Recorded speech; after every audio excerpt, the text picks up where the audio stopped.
Depression आजकाल खूप घातक ठरते। कोणत्याही वयात कोणीही व्यक्ती डिप्रेशनचा शिकार होते।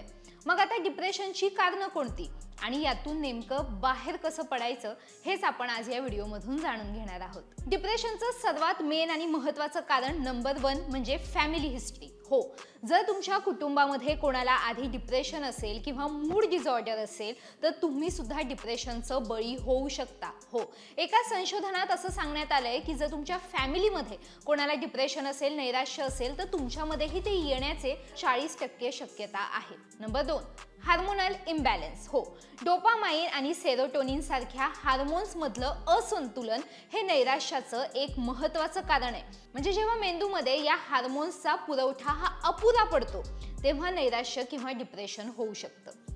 Number 3 stress.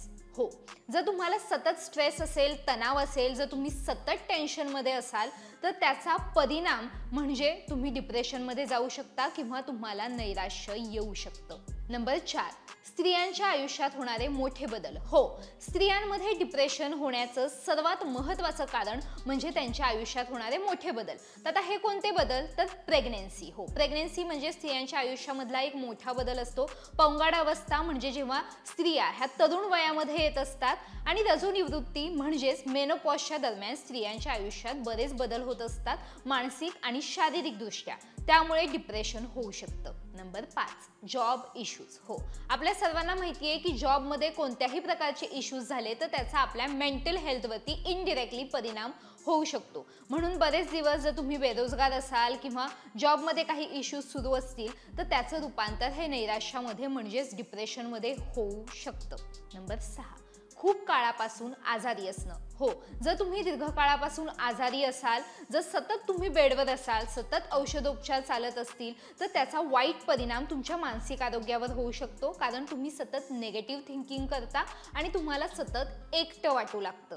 नंबर 7 आणि महत्त्वाचं म्हणजे बॅड रिलेशनशिप्स। हो, आजकाल तरुण पिढीमध्ये हे जास्त दिसून येतं, म्हणजे ब्रेकअप, घटस्फोट किंवा कुटुंबामध्ये काही वाद होऊन वेगळं होणं, सेपरेशन, याचा आपल्या आत्मविश्वासावर, आपल्या मेंदूवर, आपल्या डोक्यावर, आपल्या मानसिक आरोग्यावर त्याचा परिणाम होतो, त्यामुळे आपण डिप्रेशनमध्ये जाऊ शकतो।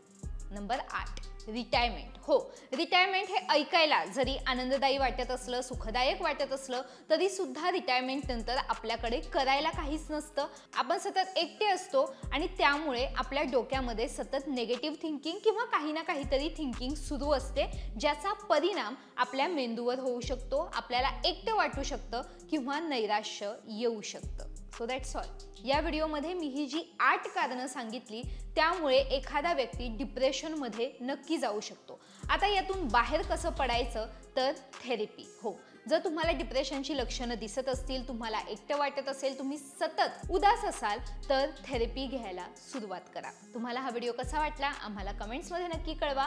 जर हा व्हिडिओ तुम्ही लोकमत सखीच्या फेसबुक पेजवर पाहत असाल तर लोकमत सखीचं फेसबुक पेज लाईक करा, शेअर करा। जर हा व्हिडिओ तुम्ही लोकमत सखीच्या यूट्यूब चॅनलवर पाहत असाल तर लोकमत सखीचं यूट्यूब चॅनल सबस्क्राईब करा।